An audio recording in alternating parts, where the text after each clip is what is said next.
상견례에 할머니가 나오자 코웃음 친 그 집안. 3개월 뒤 무릎을 꿇었습니다. 손녀 상견례에 제가 나갔습니다. 국밥집 할머니가 왜 나왔냐는 눈빛. 저를 보자마자 코웃음을 치던 그 여자. 그날 저는 제 손으로 그 결혼을 깨버렸습니다. 그리고 3개월 뒤 그 집 사람들이 저를 찾아와 고개를 숙였습니다. 사연은 이렇게 시작되었습니다. 제 이름은 이복순. 올해 74입니다. 서울 마포 오래된 골목 안 복순이네 국밥이라는 간판을 달고 40년째 같은 자리에서 국밥을 끓이고 있습니다. 새벽 4시에 일어나 사고를 올리고 5시에 물을 썰고 6시에 깍두기를 담급니다. 7시에 문을 열면 단골 어르신들이 하나둘 들어오시지요. 복순 씨, 오늘도 국물 끝내주네. 사장님, 여기 밥 하나만 더. 그 소리 듣는 게 하루의 시작입니다. 누가 보면 그냥 동네 국밥집 할머니입니다. 맞아요. 저는 국밥집 할머니가 맞습니다. 다만 아는 사람만 아는 게 하나 있지요. 40년 전 이 골목에는 허름한 가게 하나뿐이었습니다. 제 국밥집이요. 남편이 일찍 세상을 떠나고 딸 하나 데리고 국밥 하나로 버텼습니다. 장사가 아주 잘 됐습니다. 진심으로 끓이니까 사람들이 왔습니다. 아침마다 줄이 섰고 점심때는 자리가 없었습니다. 그렇게 번 돈으로 옆 가게가 나올 때마다 하나씩 샀습니다. 처음엔 옆칸 점포 하나, 그 다음엔 건너편 2층 건물, 그 다음엔 골목 초입상가. 부동산 투자라고 거창하게 한 게 아닙니다. 그냥 이 동네에서 평생 살 거니까 내 옆에 이상한 사람 들어오는 것보다 내가 사두는 게 낫겠다 싶어서 산 겁니다. 그런데요, 마포가 변했습니다. 재개발이 되고 역세권이 되고 제가 2천만 원, 3천만 원 주고 샀던 건물들이 10년이 지나니 20억이 됐고 20년이 지나니 100억이 넘었고 지금은요. 말하기 좀 그렇습니다만 건물 4채의 시세를 합치면 500억 원이 넘습니다. 임대료만 해도 한 달에 4천만 원이 넘게 들어옵니다. 그래도 저는 매일 새벽 4시에 일어납니다. 국밥을 끓입니다. 국밥집 문을 닫은 적이 없어요. 사람들이 물어봅니다. 사장님, 이제 그만 쉬셔도 되지 않아요? 저는 웃으며 대답합니다. 일하는 게 쉬는 거야. 가만히 있으면 그게 더 피곤해. 진짜입니다. 국밥 끓이는 게 좋아요. 손님들 잘 먹었습니다 하는 소리가 좋고 빈 그릇이 돌아오는 게 좋습니다. 돈이 많다고 사는 방식을 바꿀 이유가 없었습니다. 저는 여전히 그 골목 2층 다세대에서 살고 여전히 앞치마를 두르고 국밥을 말아줍니다. 그리고 그 집에서 제 전부인 손녀 하은이와 둘이 삽니다. 하은이 엄마 그러니까 제 딸은 하은이가 6살 때 세상을 떠났습니다. 유방암이었어요. 31살 한창 젊은 나이에. 사위는 처음엔 잘해줬습니다. 그런데 딸이 떠나고 2년쯤 지나니까 새 여자가 생기더군요. 장모님, 하은이 좀 맡아주시겠습니까? 제가 형편이 안 돼서요. 형편이 안 된 게 아니라 새 살림에 아이가 걸리적거린 겁니다. 그걸 모를 내가 아니었어요. 하지만 저는 따지지 않았습니다. 하은이를 달라고 했으면 됐지. 그 남자한테 더 바랄 게 뭐가 있겠습니까? 그날부터 저는 엄마가 됐습니다. 67에 국밥집 일이 끝나면 하은이 숙제를 봐주고 학원 보내고 교복 사주고 수학여행비 챙겼습니다. 돈이 없어서 못해준 건 하나도 없었지만 저는 하은이한테 늘 검소하게 가르쳤습니다. 하은아, 돈은 벌기는 어렵고 쓰기는 쉬운 거야. 아끼는 사람이 결국 이기는 거란다. 하은이도 그걸 닮았습니다. 장학금 받아서 대학 나왔고 중견 제약회사에 취직했습니다. 할머니, 이제 제가 벌 거예요. 할머니 국밥집 그만하셔도 돼요. 그 말을 듣던 날 저는 주방에서 혼자 울었습니다. 기뻐서요. 하은이는 제 재산을 모릅니다. 건물이 있다는 건 알지만 그게 얼마인지 몇 채인지 정확히는 몰라요. 일부러 말 안 했습니다. 돈 때문에 사람이 달라지는 걸 저는 평생 봐왔거든요. 하은이가 제 힘으로 사는 법을 배우길 바랐습니다. 하은이가 회사에 다닌 지 4년째 되던 해 남자를 데려왔습니다. 할머니, 인사드릴 분이 있어요. 박준혁이라는 청년이었습니다.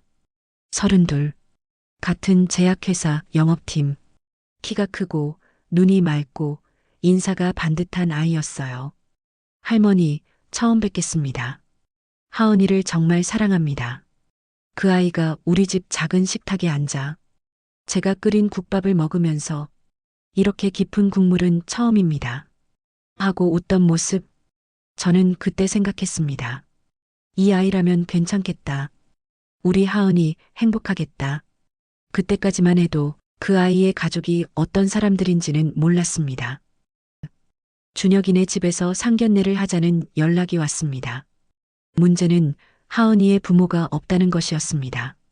아버지는 재혼 후 연락이 끊긴 지 오래고 어머니는 세상에 없습니다. 하은이가 저한테 말했습니다. 할머니 상견례에 할머니가 나가주셔야 해요. 할머니가 제 엄마이자 아빠잖아요. 저는 잠시 망설였습니다. 상견례라는 자리에 74 노인이 나가는 게 하은이한테 흠이 되진 않을까? 하은아, 이모라도 불러야 하지 않겠니? 이모도 형편이 안 되시잖아요. 그리고 할머니, 저 키운 사람이 할머니인데 왜 다른 사람을 불러요? 하은이의 눈이 단호했습니다. 할머니가 나가주세요. 저는 할머니가 자랑스러워요. 그 말에 가슴이 뜨거워졌습니다. 그래, 가자. 내 손녀 상견례인데 내가 안 가고 누가 가겠어. 준혁이를 통해 상견례 날짜가 잡혔습니다. 장소는 강남의 한 호텔 한정식집. 준혁이 어머니 최윤정 씨가 정한 곳이었습니다. 준혁이가 미안한 듯 전화를 걸어왔습니다. 할머니, 저희 어머니가 장소를 좀 좋은 데로 잡으셨는데 혹시 괜찮으시겠습니까? 그럼 괜찮고 말고 좋은 데서 하면 좋지. 1인당 30만 원짜리 호텔 한정식이라고 했습니다. 저한테야 그 정도 금액은 아무것도 아니었지만 티를 낼 이유도 없었습니다.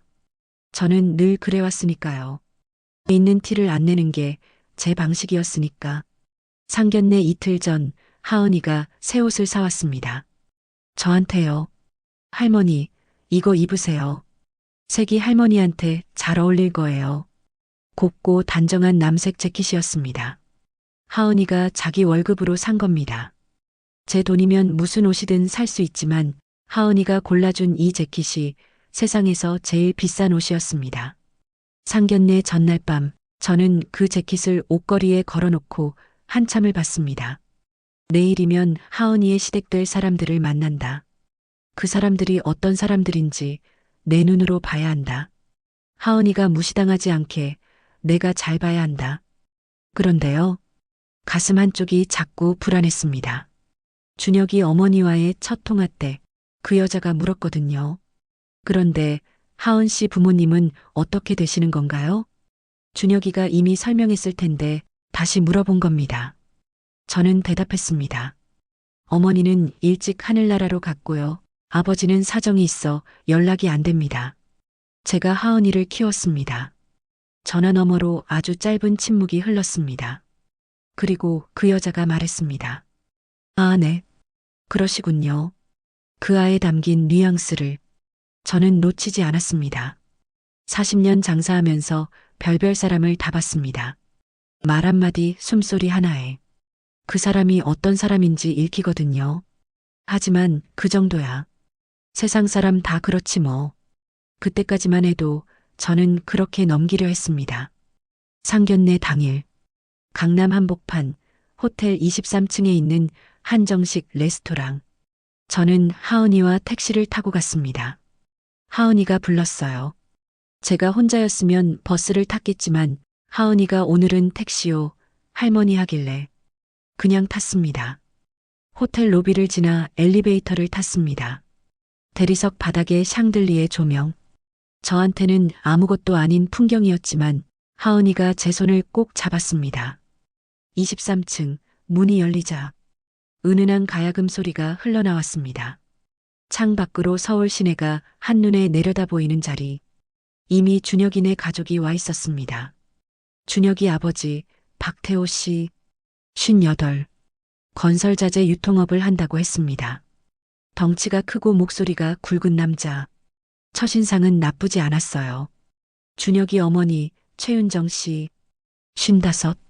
단정하게 차려입은 여자였는데 목에 걸린 진주 목걸이가 눈에 들어왔습니다. 얼굴은 웃고 있었지만 눈은 웃고 있지 않더군요. 저는 늘 하던 대로 입었습니다. 깨끗하지만 수수한 차림. 하은이가 사준 남색 재킷에 단정한 바지. 손은 국밥집 40년의 흔적이 남아 있었습니다. 거칠고 갈라지고 관절이 굵은 손. 저는 들어가자마자 허리를 숙여 인사했습니다. 안녕하십니까? 하은이 외할머니 이복순이라 합니다. 오늘 이렇게 만나 뵙게 돼서 반갑습니다. 박태호 씨가 먼저 일어나 맞아줬습니다. 어머님, 어서 오십시오. 먼 길 오셨습니다. 그건 괜찮았어요. 문제는 최윤정 씨였습니다. 그 여자는 앉은 자리에서 고개만 까딱하더니 저를 위아래로 훑어봤습니다. 제 재킷, 제 구두, 제 손. 그 시선이 어디서 멈추는지 다 느껴졌습니다. 그 눈빛. 제가 74년을 살면서 수없이 봐온 눈빛이었습니다. 이 사람이 뭔데 라는 눈빛. 아, 할머님이시구나. 저는 하은 씨 어머님이 오시는 줄 알았는데 준혁이가 바로 말했습니다. 어머니, 제가 말씀드렸잖아요. 하은이 할머니께서 오시는 거라고. 아, 그래, 들었지. 들었는데 막상 보니까 그 여자가 말끝을 흐렸습니다. 그리고는 작게 웃었어요. 남들은 모를 정도로. 하지만 저는 알았습니다. 그 웃음이 무슨 뜻인지. 자리에 앉았습니다. 호텔 한정식답게 음식이 코스로 하나씩 나왔습니다. 처음에는 무난했습니다. 날씨 이야기, 준혁이 회사 이야기. 최윤정 씨가 슬쩍 물었습니다. 할머님은 뭐하고 계세요?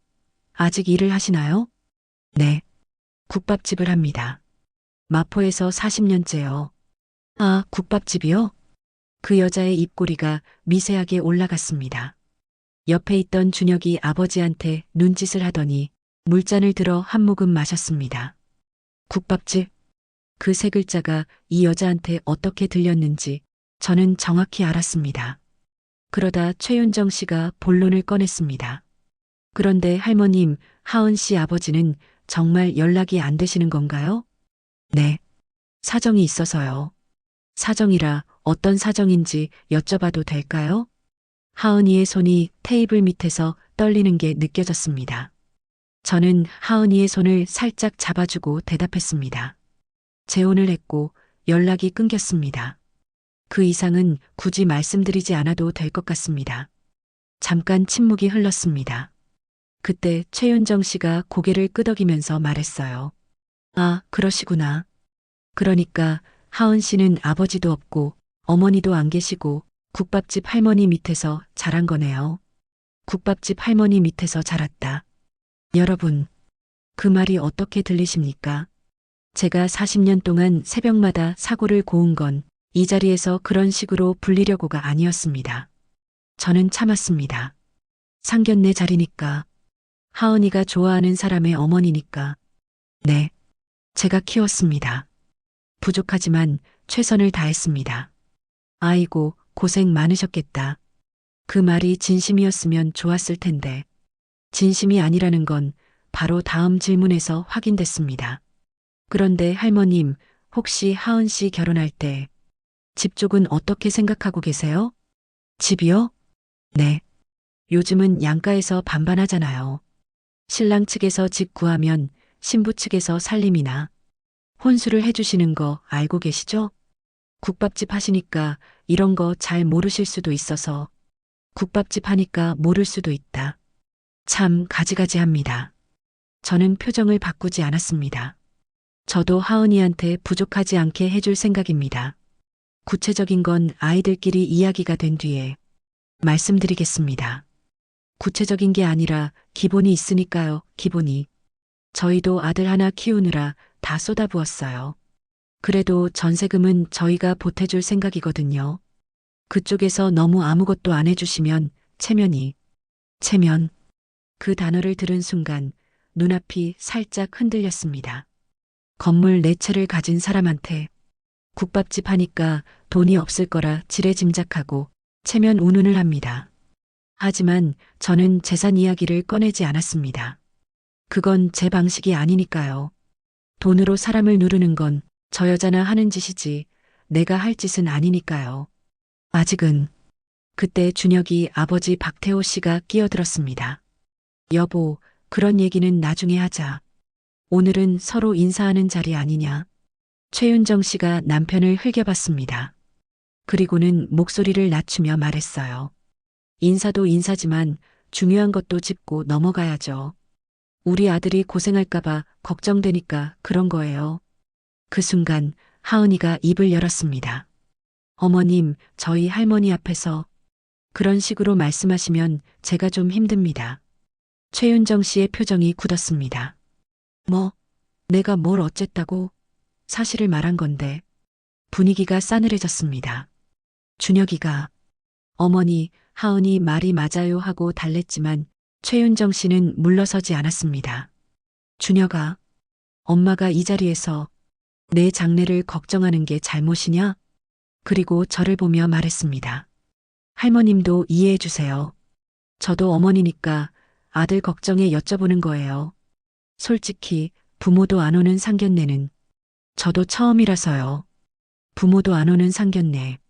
여러분, 그 말이 제 가슴에 대못을 박았습니다. 그때까지만 해도 이 자리가 이렇게 될 줄은 몰랐습니다. 저는 숟가락을 내려놓았습니다. 천천히.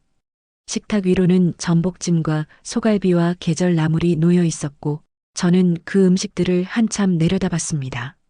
30만 원짜리 호텔 한정식. 참 곱게 나왔는데 그 음식이 입으로 넘어가질 않았습니다. 하은이가 제 팔을 잡았습니다. 할머니, 괜찮아요. 신경 쓰지 마세요. 하은이의 목소리가 떨리고 있었습니다. 이 아이가 저보다 더 아프구나. 그 생각에 오히려 정신이 맑아졌습니다. 최윤정 씨, 제가 부르니까 그 여자가 놀란 얼굴을 했습니다. 할머님이 아니라 이름을 불렀으니까요. 네. 한 가지만 여쭤보겠습니다. 네, 말씀하세요. 최윤정 씨는 이 자리에 부모님이 안 계신 아이를 보면서 걱정이 되셨다 하셨지요? 그야 당연하죠. 아들 미래가 걸린 건데. 그러면 부모가 없는 아이는 결혼할 자격이 없는 겁니까?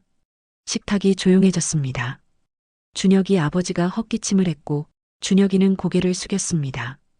최윤정 씨가 당황하며 말했습니다. 아니, 그런 뜻이 아니라. 아닙니다.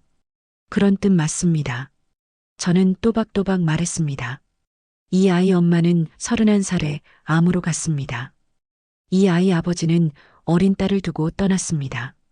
이 아이는 태어나서 한 번도 자기 잘못을 한 적이 없어요. 그런데 오늘 이 자리에서 부모도 안 오는 상견례라는 말을 들어야 합니까? 최윤정 씨의 얼굴이 붉어졌습니다.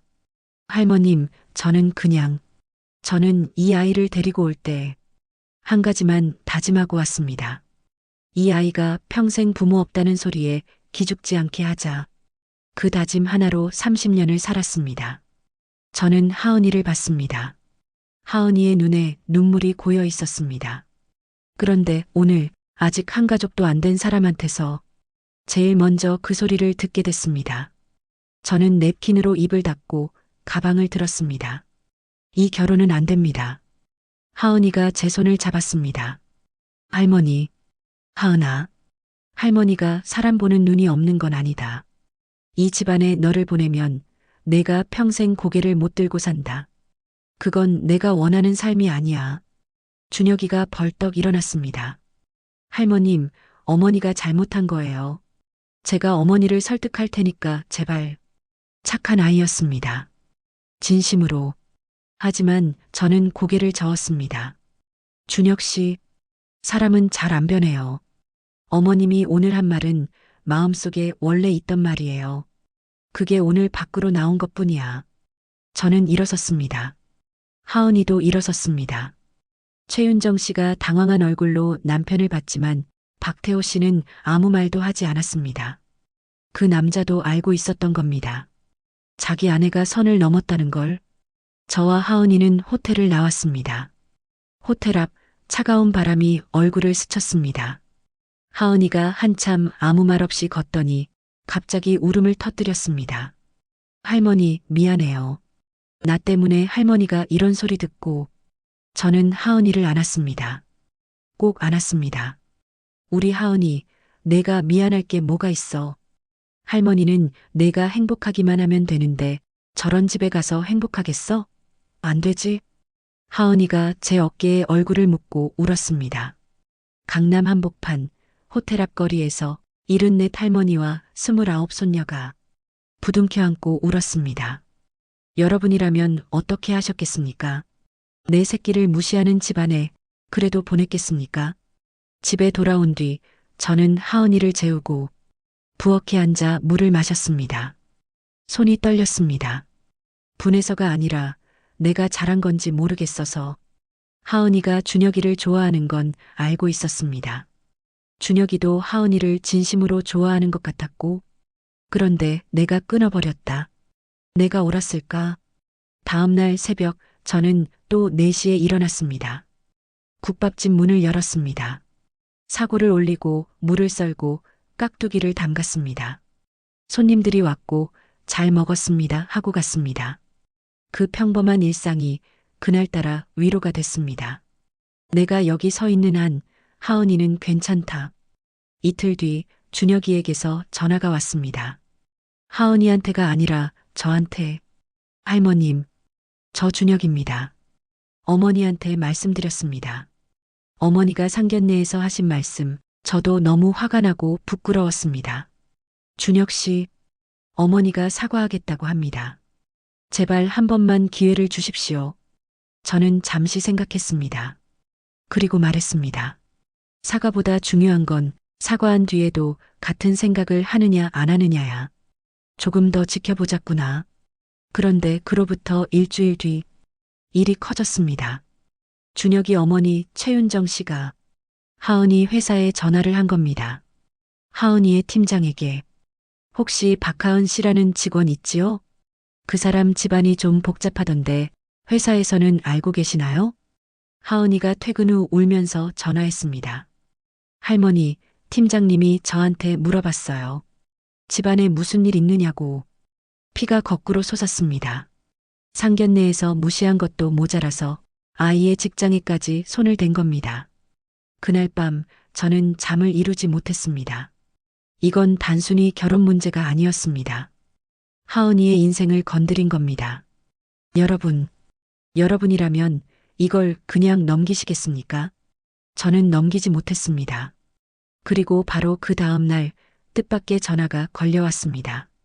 발신자는 30년 넘게 알고 지내던 옛 동네 언니 김정혜 씨였습니다.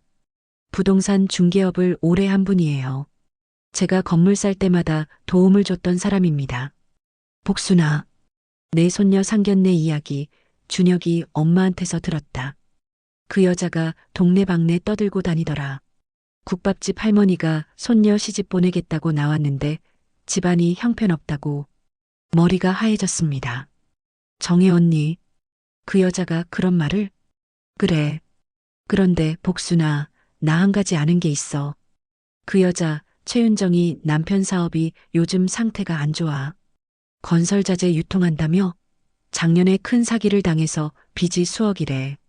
그래서 며느리한테 돈 있는 집을 팔았던 거야.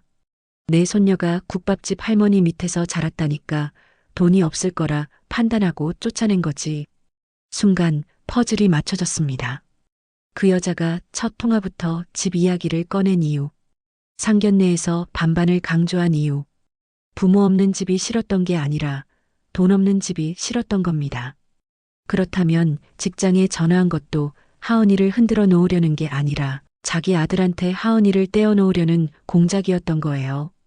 더 돈 되는 집 며느리를 찾으려고. 정혜 언니가 덧붙였습니다. 복순아, 그 여자가 내 건물을 알면 기절할 거다. 내 건물 네 채 시가 합치면 500억은 되지 않아? 그 동네 땅값이 작년에 또 올랐잖아. 저는 웃었습니다. 씁쓸하게. 언니, 돈으로 사람 입 막는 건 내 스타일 아닌 거 알잖아. 알지. 근데 이번엔 좀 달라야 하지 않겠어? 그 여자가 내 손녀한테 한 짓을 생각해봐. 그날 밤 결심이 섰습니다. 가만히 있으면 안 된다. 저는 김정의 언니를 통해 최윤정 씨가 하은이에 대해 퍼뜨린 말들을 정리했습니다. 녹음된 것도 있었고 카톡 캡처도 있었습니다. 하은이 회사에 전화한 건 명백한 명예훼손이었습니다. 저는 하은이에게 말했습니다. 하은아, 할머니가 한 가지만 할게. 너는 가만히 있어라. 할머니 무슨 일 하시려고? 할머니가 74년 살면서 배운 게 있어. 나쁜 사람한테 착하게만 굴면 그 사람은 더 나빠져. 이건 내가 처리할 테니 걱정 마.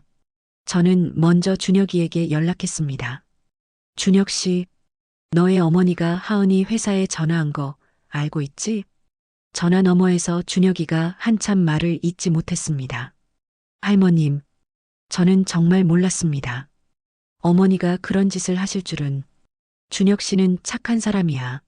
하지만 내 어머니의 행동은 내 착함으로 덮을 수 있는 수준이 아니다. 그리고 저는 말했습니다. 어머님께 전해라. 이번 주 토요일 우리 국밥집으로 오시라고. 할 말이 있다고. 토요일 오후 3시 점심 장사가 끝난 국밥집. 최윤정 씨가 들어왔습니다. 준혁이 아버지 박태호 씨도 함께. 준혁이도 왔습니다. 40년 된 국밥집. 스테인리스 테이블, 반들반들 다른 의자, 벽에는 복순이네 국밥, 정성 한 그릇이라고 쓴 액자. 그리고 단골 손님들이 붙여준 감사 포스트잇이 한쪽 벽을 빼곡히 채우고 있었습니다. 최윤정 씨가 들어오면서 주위를 둘러봤습니다. 그 눈빛, 또 그 눈빛. 이런 데서 40년을 했구나, 라는 눈빛. 저는 보리차와 약과를 상 위에 놓았습니다. 그리고 앞치마를 벗지 않은 채 자리에 앉았습니다. 최윤정 씨, 왜 부른 줄 아시지요? 글쎄요. 갑자기 오라 하셔서. 하은이 회사에 전화하신 거 전부 알고 있습니다. 최윤정 씨의 얼굴이 굳었습니다. 무슨 소리? 하은이 팀장에게 그 사람 집안이 복잡하다고 말씀하셨지요. 그리고 주변 분들한테도 퍼뜨리셨고요. 국밥집 할머니가 손녀 시집 보내겠다고 설쳤다고. 그건 오해가 아닙니다. 저는 테이블 위에 종이 한 장을 놓았습니다. 카카오톡 대화 캡처본이었습니다. 최윤정 씨가 지인들에게 보낸 메시지. 부모도 없이 국밥집 할머니가 키운 애가 우리 집에 시집 오겠다고 매달리는데 미칠 것 같아. 애 엄마가 병으로 죽고 아빠는 도망갔대. 그런 집안이 어딨어. 국밥집에서 뭘 해줄 수 있겠어. 체면이 안 서서 못 살겠다. 최윤정 씨의 얼굴이 하얗게 변했습니다. 박태호 씨가 옆에서 그 메시지를 보더니 한숨을 쉬며 고개를 떨궜습니다. 준혁이는 그 자리에서 이를 물고 눈물을 흘렸습니다. 어머니가 정말 이러셨어요? 최윤정 씨가 입을 열려는데 저는 손을 들어 막았습니다. 아직 제 말 안 끝났습니다. 저는 보리차를 한 모금 마시고 천천히 말을 이었습니다. 저는 국밥집을 40년 했습니다. 매일 새벽 4시에 일어나서 사골을 고르고 물을 썰고 밥을 지었습니다. 그래서요? 그 40년 동안 번 돈으로 이 골목에 건물을 몇 채 샀습니다. 최윤정 씨가 고개를 갸웃했습니다. 국밥집에서 건물을 샀다는 게 믿기지 않는 모양이었습니다. 저는 가방에서 서류 봉투를 꺼냈습니다. 등기부등본 4장. 하나씩 테이블 위에 놓았습니다. 이건 이 건물. 복순이네 국밥이 있는 이 건물 전체가 제 겁니다. 4층 건물, 1층은 제 가게, 2층부터 4층까지는 임대. 두 번째, 이건 건너편 상가 건물입니다. 3층. 세 번째, 이건 골목 초입 코너 건물. 5층짜리. 네 번째, 이건 마포역 근처 오피스텔 상가동. 지분입니다. 최윤정 씨가 등기부등본을 하나하나 봤습니다. 처음엔 무표정이었는데 두 번째를 보면서 눈이 커지기 시작했고 세 번째를 볼 때는 손이 떨리기 시작했고 네 번째를 봤을 때는 얼굴이 백지가 됐습니다. 박태호 씨가 건설자재 유통업을 한 사람이니까 부동산 시세를 모를 리가 없었습니다. 그 남자의 얼굴도 굳어 있었습니다. 저는 말했습니다. 네 채 합쳐서 시세가 한 500억 정도 됩니다. 정확한 건 저도 잘 몰라요. 계속 오르니까 임대료만 한 달에 4천만 원쯤 들어옵니다. 식당 안이 완전히 조용해졌습니다. 최윤정 씨의 입이 벌어졌다 닫혔다를 반복했습니다. 어떻게 국밥집에서 국밥집이 우습습니까? 제 목소리가 낮았지만 한 글자 한 글자가 또렷했습니다. 새벽에 일어나고 손이 갈라지고 허리가 부러져도 내 손녀 먹이겠다고 악으로 버틴 40년이 당신 눈에는 아무것도 아니었겠지요. 최윤정 씨가 고개를 들지 못했습니다. 저는 등기부등본을 다시 하나씩 가방에 넣으며 말했습니다. 하지만 내가 이걸 보여드린 건 당신한테 자랑하려고가 아닙니다. 당신이 사람을 볼 때 돈과 겉모습으로만 본다는 걸 알았기 때문입니다. 그러니 돈으로 보여드리는 겁니다. 당신이 알아듣는 언어로. 최윤정 씨의 얼굴이 벌겋게 달아올랐습니다. 그 여자의 입술이 파르르 떨렸습니다. 저는 마지막 서류를 꺼냈습니다. 그리고 하은이 회사에 전화하신 건 명예훼손입니다. 이미 법률 상담을 받았고 하은이가 원하면 고소할 수 있습니다. 최윤정 씨가 벌떡 일어났습니다. 그건 좀. 앉으세요. 제 목소리가 낮았지만 단호했습니다. 40년 동안 국밥집을 운영하면서 얻은 게 있다면 사람 앞에서 흔들리지 않는 단단함이었습니다. 그 여자가 도로 앉았습니다. 저는 고소하라고 할 생각 없습니다. 대신 당신이 하은이한테 직접 사과하세요. 그리고 하은이 회사 팀장한테도 전화해서 오해를 풀어주세요. 그게 당신이 해야 할 최소한의 도리입니다. 저는 잠깐 멈추었다가 덧붙였습니다. 그리고 한 가지 더. 당신 남편 사업이 어려운 거 저도 압니다. 빚이 수억이라면서요? 박태호 씨의 어깨가 움찔했습니다. 사업이 어려우면 어려운 거지. 그게 무슨 흉입니까? 사람이 살다 보면 그럴 수 있어요. 저도 장사 안 되던 시절이 있었습니다. 저는 그 부부를 번갈아 보며 말했습니다. 하지만 사업이 어렵다고 해서 남의 집 손녀를 깔아뭉개도 되는 건 아닙니다. 돈이 있으면 있는 대로, 없으면 없는 대로 사람의 도리는 지켜야지요. 국밥집 안이 고요했습니다. 박태호 씨가 먼저 자리에서 일어났습니다. 그리고 저한테 허리를 90도로 숙였습니다. 어머님, 죄송합니다. 제가 집사람을 제대로 못 따잡았습니다. 그리고 제 사업 사정 때문에 집사람이 그런 판단을 한 것 같습니다. 변명이 안 되는 거 압니다. 정말 죄송합니다. 그리고 준혁이가 말했습니다. 할머님, 저는 하은이를 포기 못합니다. 어머니가 뭐라 하시든 저는 하은이와 결혼하겠습니다. 할머님이 허락해 주신다면요. 저는 그 아이를 한참 봤습니다. 눈물 범벅인 얼굴, 하은이를 좋아하는 마음이 온 얼굴에 써 있는 아이. 그때 최윤정 씨가 천천히 자리에서 일어나더니 저한테 고개를 숙였습니다. 깊이, 아까 박태호 씨보다 더 깊이, 죄송합니다. 할머님, 제가 사람을 잘못 봤습니다. 그 여자의 목소리가 떨리고 있었습니다. 돈 때문만이 아닙니다. 할머님이 하은 씨를 키우신 그 마음을 제가 몰라봤습니다. 저는 오래 대답하지 않았습니다. 하은이를 봤습니다. 하은이가 준혁이를 보고 있었습니다. 그 눈빛이 아직 그 사람을 좋아하고 있다는 걸 할머니가 모를 리 없었습니다. 하은아, 네 할머니, 내가 결정해라. 이건 내 인생이니까. 그 뒤로 3개월이 흘렀습니다. 최윤정 씨는 하은이에게 직접 찾아와 사과했습니다. 회사 팀장에게도 전화를 걸어 자신이 잘못된 말을 했다고 하은 씨는 훌륭한 사람이라고 말했습니다. 처음에는 형식적인 사과라고 생각했습니다. 그런데 좀 달라졌어요. 준혁이 아버지 사업이 결국 정리되면서 그 집이 본격적으로 흔들리기 시작했거든요. 빚독촉이 오고 거래처가 떨어져 나가고 살던 아파트를 줄여야 하는 처지가 됐습니다. 최윤정 씨가 처음으로 남 앞에서 눈물을 보였다고 합니다. 내가 사람들한테 그렇게 굴었는데 이제 와서 누구한테 도움을 구하겠어.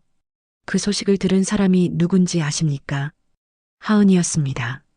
하은이가 준혁이를 통해 시어머니 될 분한테 국밥을 포장해 보냈습니다. 제가 끓인 국밥, 그리고 짧은 편지를 썼습니다. 어머님, 힘드실 때 따뜻한 국물 한 그릇 드세요. 저희는 괜찮습니다. 최윤정 씨가 그 국밥을 먹고 울었다고 합니다. 자기가 국밥집 할머니라고 깔봤던 사람이 끓인 국밥을 가장 힘든 날에 먹으면서 저는 그 이야기를 전해 듣고 주방에서 혼자 고개를 끄덕였습니다. 그래, 우리 하은이가 이런 아이지. 내가 키운 아이가 이런 아이지. 원수를 국밥으로 녹이는 아이. 준혁이 아버지 사업 빚은 준혁이가 열심히 벌어서 조금씩 갚아나갔습니다. 하은이가 옆에서 도왔고요. 저도 모르는 척 살짝 도왔습니다. 박태호 씨 거래처 중 하나가 제 건물 임차인이었거든요. 그 임차인한테 부탁해서 박태호 씨 물건을 다시 써주게 한 겁니다. 직접 돈을 주는 건 제 방식이 아닙니다. 사람은 자기 힘으로 일어서야 다시는 안 넘어지니까요. 두 사람은 그해 가을에 조용히 결혼했습니다. 큰 예식장이 아니라 작은 웨딩홀에서 저는 한복을 입고 나갔습니다. 하은이가 사준 남색 재킷이 아니라 제 옷장 깊숙이 넣어뒀던 딸의 결혼식 때 입었던 한복. 오래돼서 색이 좀 바랬지만 하은이가 그 한복을 보더니 울었습니다. 할머니, 그거 엄마 결혼식 때 한복이잖아요. 그래. 내 엄마도 오늘 와 있을 거다. 어딘가에서 보고 있을 거야. 결혼식 축의금 대신 저는 하은이한테 봉투 하나를 건넸습니다. 이건 뭐예요, 할머니? 열어봐. 건물 한 채의 등기 이전 서류였습니다. 골목 초입 5층 상가. 하은이가 서류를 보다가 멈췄습니다. 할머니, 이게 뭐예요? 내 거다. 할머니가 너한테 줄 수 있는 혼수야. 이건 너무 할머니, 이건 안 돼요. 안 되긴 뭐가 안 돼. 할머니가 국밥 끓여서 산 건물이야. 국밥값이 이만큼 된다는 거지. 하은이가 서류를 들고 한참 울었습니다. 최윤정 씨가 옆에서 그 서류를 얼핏 보고는 아무 말도 하지 못했습니다. 고개를 숙이고 조용히 눈물을 닦았습니다. 그 여자도 깨달은 겁니다. 자기가 얼마나 어리석었는지. 결혼식이 끝나고 하객들이 다 빠지고 하은이가 저한테 달려왔습니다. 할머니, 왜 우리 하은이? 신랑한테 가야지. 할머니, 나 할머니 손녀로 태어나서 다행이에요. 할머니가 아니었으면 나 여기 서 있지도 못했을 거예요. 저는 하은이의 면사포를 매만지며 말했습니다. 나도. 내가 내 손녀라서 다행이다. 내가 있어서 할머니는 늙지도 않았어. 하은이가 웃으면서 울었습니다. 저도 웃으면서 울었습니다. 최윤정 씨가 다가왔습니다. 처음으로 제 손을 두 손으로 잡았습니다. 어머님, 앞으로는 제가 하은이 딸처럼 잘 챙기겠습니다. 그리고 어머님도요. 저는 그 손을 가만히 잡아줬습니다. 그래요. 잘 부탁합니다. 원망은 없었습니다. 사람이 변하는 데는 시간이 걸리지만 진심으로 부끄러워하는 사람은 변할 수 있다고 저는 믿고 있었으니까요. 그 뒤로 1년. 하은이가 아이를 가졌다는 소식이 왔습니다. 그날도 저는 새벽 4시에 일어나 국밥집에서 사골을 끓이고 있었습니다. 전화벨이 울렸습니다. 할머니, 나 엄마 돼요. 국자를 들고 있던 손이 멈췄습니다. 딸이 떠나고 사위가 떠나고 국밥을 수만 그릇 끓이고 건물을 하나씩 사고 손이 갈라지고 허리가 휘고 수없이 울고 수없이 이를 악물었던 세월. 그 끝에 이런 날이 올 줄이야. 잘했다, 하은아. 할머니가 이제 증조할머니 되는 거네. 네, 할머니. 우리 아가한테 할머니 국밥 먹일 거예요. 세상에서 제일 맛있는 국밥. 그럼 할머니가 끓여줄게. 사골 푹 고아서 제일 진한 거로. 전화를 끊고 저는 뽀글뽀글 끓고 있는 사골 냄비 앞에 서서 한참을 울었습니다. 기뻐서, 살아있어서, 이 국밥집을 지켜온 게 헛되지 않아서, 그리고 문득 이런 생각이 들었습니다. 최윤정 씨가 저를 국밥집 할머니라 불렀을 때 저는 화가 났었습니다. 하지만 지금 생각하면 그보다 더 자랑스러운 이름이 있을까요? 국밥집 할머니. 네, 맞습니다. 저는 국밥집 할머니입니다.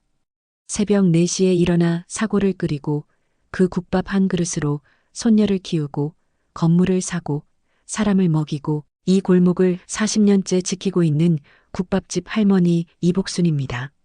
돈이 500억이 있어도 저는 내일도 국밥을 끓일 겁니다. 그게 제 삶이고 그게 제 자존심이니까요. 74년을 살면서 깨달은 게 있습니다. 사람의 값어치는 돈으로 매겨지는 게 아닙니다. 통장 잔고로 매겨지는 것도 아니고 건물 몇 채로 매겨지는 것도 아닙니다. 누구를 얼마나 사랑했느냐, 그 사랑을 얼마나 끝까지 지켰느냐, 그리고 자기 자리에서 얼마나 성실하게 살았느냐, 그게 사람의 값어치입니다. 저는 오늘도 잘 살고 있습니다. 우리 하은이도 잘 살고 있습니다. 그리고 내년이면 태어날 증손주한테 할머니가 세상에서 제일 뜨끈한 국밥을 끓여줄 겁니다. 오늘 이야기 어떠셨나요? 혹시 여러분 곁에도 말없이 묵묵히 여러분을 지켜준 분이 계시진 않나요? 부모님일 수도 있고 할머니, 할아버지일 수도 있고 이름 모를 누군가의 정성이 여러분을 여기까지 데려왔을 겁니다. 오늘 그분께 전화 한 통 어떠세요? 잘 지내시죠? 그 한마디면 충분합니다. 여러분이 생각하는 진짜 부자는 어떤 사람인가요? 댓글로 들려주세요. 여러분의 이야기가 누군가에게 큰 위로가 됩니다. 이 이야기가 마음에 남으셨다면 구독과 좋아요 한 번만 눌러주세요. 여러분의 작은 응원이 저희에게는 큰 힘이 됩니다. 여러분의 인생도 빛나고 있습니다. 그럼 다음 이야기에서 또 뵙겠습니다. 감사합니다.